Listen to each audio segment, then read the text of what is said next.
Boa noite, Rogério. Um resultado que talvez possa acabar não condizendo com o que foi o jogo, onde o Bahia tem uma superioridade nas finalizações. Mas antes até de falar do jogo, eu queria que você explicasse a formação, o que é que aconteceu, a situação do Vitor Hugo e a situação até também do Diego Rosa, que postou em casa algumas postagens que o torcedor ficou um pouco preocupado a respeito desse momento, para chegar nesses 11 de hoje, nos 25 escolhidos para a partida. Bom, são várias perguntas, deixa eu tentar me concentrar. O Vitor Hugo se sentiu mal hoje e o médico relatou que ele não teria condições de participar da partida. Nós já tínhamos um plano de jogo feito e demos continuidade com o David Duarte na sobra, no meio de 3 defensores, que era a maneira como a gente imaginava que o Grêmio vinha, assim como também eram as trocas previstas no intervalo do jogo que ele faria. O Diego, eu não sei o que eu posso falar. Os pessoais foi liberado. Não foi relacionado. Eu acho que o clube está dando, nós todos, mas enfim, né, o clube está dando toda a assistência necessária a ele. E eu acho que até o clube pode explicar melhor a situação. Eu não vou entrar em detalhes, mas questões pessoais. O que mais você me perguntou? Sobre a formação. Sobre a formação, nós achamos que essa era a melhor formação para enfrentar o Grêmio, usando praticamente todos os jogadores, né? E eu acho que foi acertada a escolha, o sistema foi acertado e nós produzimos bastante. Foi, para mim, o melhor jogo dos 10 jogos que eu vi esse time jogar, construir, fora de casa, sem pressão, jogou, né, controlando o jogo. No primeiro tempo faltou um pouco de acreditar mais que era possível vencer, e no segundo tempo nós acreditamos, mas falhamos. O árbitro falhou primeiro, mas esse já estava incluso, que nós já tínhamos explicado como ia ser, e nós, na falha dele, nós também não tivemos, né, não reagimos bem ao lance que originou o gol. Mas no geral foi uma boa partida do time. Eu acho que o resultado realmente não condiz com o que, de maneira geral, como prosseguiu o jogo. Tudo bem, Rogério? Boa noite. Bom, você fez aí nessa sua primeira resposta uma análise da partida e eu queria ir por um outro viés, mas ainda abordando uma questão do jogo, que você foi um atleta muito consagrado, muito vencedor no São Paulo, agora na carreira de técnico.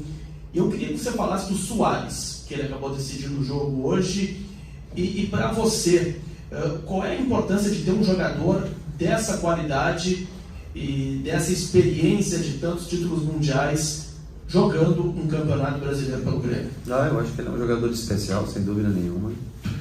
É um jogador que tem liderança dentro do campo. Normalmente quando ele grita, o juiz presta atenção, o árbitro presta atenção nas cobranças, ele faz parte do jogo, né, essa liderança. E é um jogador diferenciado, um jogador extra classe mundial. Eu acho que feliz do Grêmio que pode ter um jogador como esse. Os torcedores que podem ver um jogador ainda desse nível atuar. Fez o gol, que foi decisivo, mas a origem do gol primeiro é completamente errada, não foi falta. Mas eu falei, isso já estava preparado para esse árbitro que era hoje. O que não estava preparado é a gente baixar a cabeça e não prestar um pouquinho mais atenção no lance e nos deslocamentos. Ele faz o gol, mas para quem pode assistir, sem dúvida, é um privilégio, um jogador diferente. Rogério, boa noite. O Bahia teve, né, grande parte ali do primeiro tempo, também do jogo, né, uma superioridade numérica até em muitos momentos pelo meio. Né, o próprio Renato ele tem tentado corrigir algumas posturas. Você aproveitou bem ali, né, algumas deficiências do time do Grêmio no meio campo. Foi sempre essa a tua estratégia, também por isso, né, não fez aquela mescla que a gente conversava até antes do jogo, de poupar alguns jogadores, era prevendo que esses jogadores também escolhidos, o Biel hoje no banco, né, com o Acevedo, era para dar mesmo essa consistência, explorar essas falhas do Grêmio, principalmente no setor de meio, e tendo em vista isso, né, o objetivo foi alcançado, só não veio o resultado.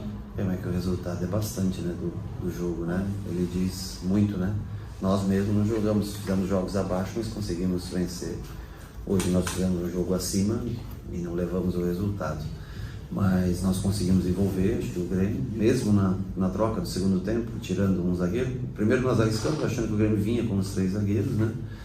E depois eu imaginei também, pelo primeiro tempo ter sido tão dominante da gente, eu achei que ele tiraria um dos zagueiros, e foi o que o fez. Nós só baixamos o caule um pouquinho para pegar o volante, para ter um homem em igualdade no meio campo, né?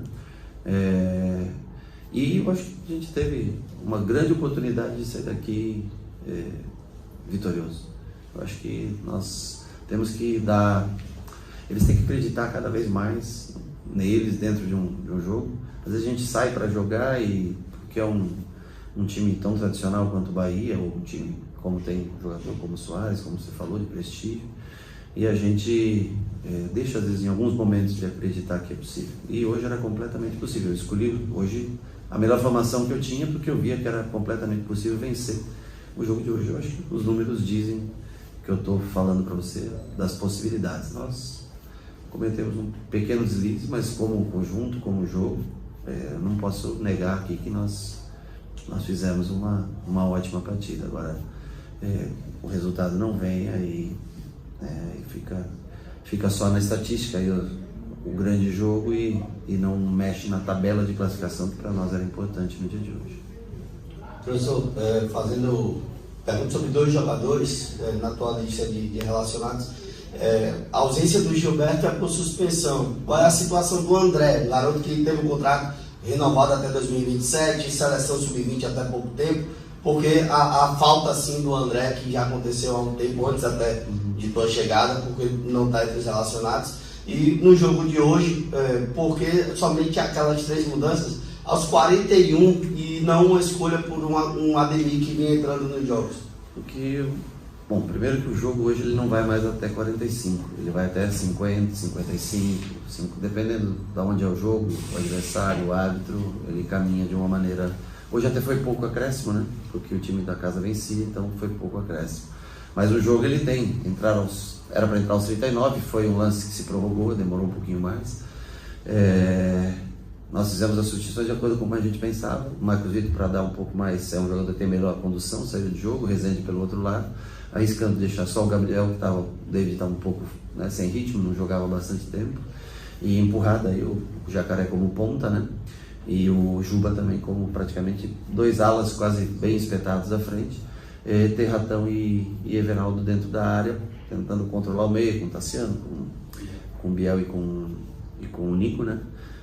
Para encurralar o Grêmio. Nós até botamos o Grêmio para trás, ficou, tivemos até oportunidades, né? Mas a bola não entrou. Talvez pudesse ter sim trocado um pouquinho mais cedo, é que eu só tinha mais uma mexida, uma parada, desculpa, com 3 mexidas, e eu, para pensar exatamente no que fazer, talvez tenha demorado 3, 4 minutos a mais. Poderia ter colocado ele sem dúvida de 30 a 35, poderia ter colocado um pouquinho mais cedo, mas eram 3 substituições que tinham que ter acertadas, não podia ter mais ninguém fora, não fica uma mexida só, numa troca só para 3 posições.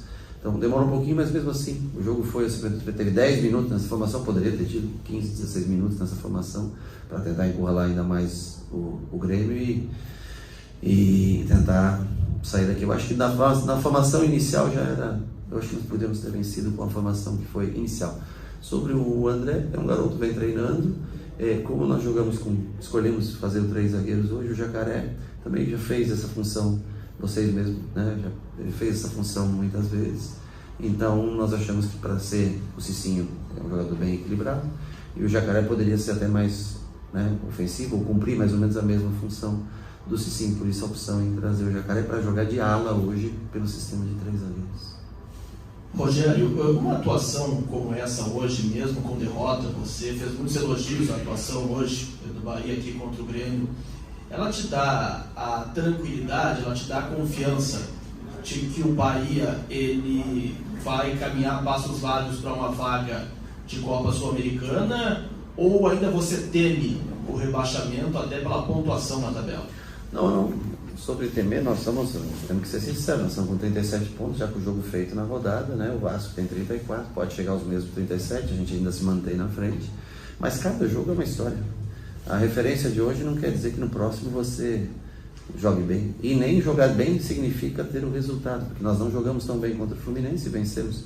E jogamos um bom jogo hoje e não conseguimos levar os 3 pontos para Salvador. Então, cada jogo é uma história, você tem que sempre pensar, repensar, analisar, porque cada time joga de uma maneira, o Cuiabá joga diferente que o Grêmio, e a gente vai pensar. Amanhã a madrugada toda a gente voltar no voo, amanhã recuperar os jogadores, né? E na segunda-feira a gente começa a preparação para o jogo do Cuiabá.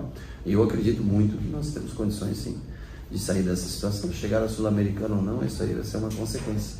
Mas nós vamos brigar e vamos lutar da melhor maneira possível para vencer o próximo jogo, que é o que importa hoje, assim como importava vencer o Grêmio aqui.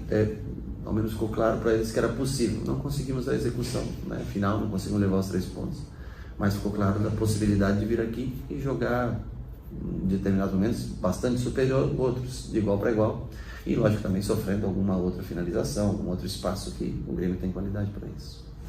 Rogério, gostaria que você projetasse um pouquinho, né, esses 2 jogos que vem pela frente, né, Cuiabá e também Atlético. Você vem falando de manter, né, esses jogadores ligados, com certeza, nesse momento, né, do Bahia, para fugir dessa zona de rebaixamento, e também de ter o máximo de jogadores disponíveis, né, porque a lista de pendurados ela é bastante extensa, também tem jogadores com lesão, voltando de lesão, enfim. Nesse cenário de derrota hoje, você pelo menos por um lado fica satisfeito, perdeu o Tassiano, né? O Tassiano acabou levando o 3º cartão amarelo, mas pela extensa lista de pendurados e também, né, por todos esses fatores, poderia ter mais jogadores desfalcando a equipe. Gostaria que você fizesse um resumo e também projetando. Perdemos o Tassiano, que é um jogador que infiltra bem, teve boa participação no jogo hoje, mas a lista é muito grande para você não vai conseguir uma hora, né, você vai, então até a escolha das substituições, por exemplo, a saída do Iago, justamente para proteger, para não perder 2 jogadores de meio campo para o próximo jogo, mas eu acho que outros jogadores serão suspensos ao longo dessa, né, pode ser que o time que a gente planeja contra o Cuiabá tenha que ser bem diferente do que o jogo do Atlético Paranaense, porque provavelmente algum jogador terá suspensão, ter volta de a perda de outro jogador. E acho que nós não tem que fazer projeto para os 2 jogos, nós temos que pensar nesse jogo do Cuiabá, que se torna muito importante. O Atlético a gente pensa a partir da sexta-feira, né? Na sexta e no sábado, para preparar o Atlético. Por enquanto, hoje era o Grêmio, e nós pensamos, e eu acho que foi de maneira correta, vamos tentar acertar também na estratégia de jogo contra o Cuiabá, que aí é um jogo que nós precisamos vencer, e o Cuiabá atua muito bem fora de casa, acho que tem muito mais pontos fora de casa do que em casa, tem poucas derrotas jogando fora de casa, isso inspira cuidado da gente, atenção na hora de montar a equipe contra o Cuiabá.